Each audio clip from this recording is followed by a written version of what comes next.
अहम खबर आपको देंगे। PWD के इलाके में शेर घर में घुस आया है। शेर के हमले में एक शख्स जख्मी हुआ है। महकमा वाइल्ड लाइफ की टीमें मौके पर पहुंच चुकी हैं। बताया जा रहा है कि इससे कबल शेर स्कीम 3 में भी दाखिल हुआ था, जिसके मनाजिर भी बोल की जानिब से रिपोर्ट किए गए थे। बात करेंगे, इसरार खान हमें ज्वाइन कर रहे हैं। इसरार, बताइएगा इस हवाले से अब तक क्या किया गया है?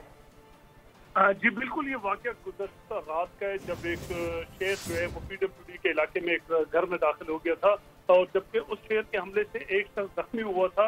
और घर में जो दाखिल होने वाला जो शेर है वो इससे कबल स्कीम 3 रावलपिंडी का इलाका है, वहाँ पर जो देखा गया था और वहीं पर किसी घर में दाखिल हुआ था।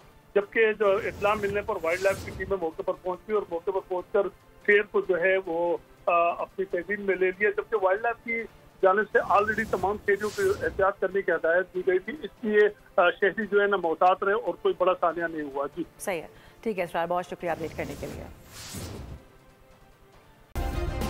सब्सक्राइब करें और बेल दबाएं ताकि कोई खबर रह न जाए।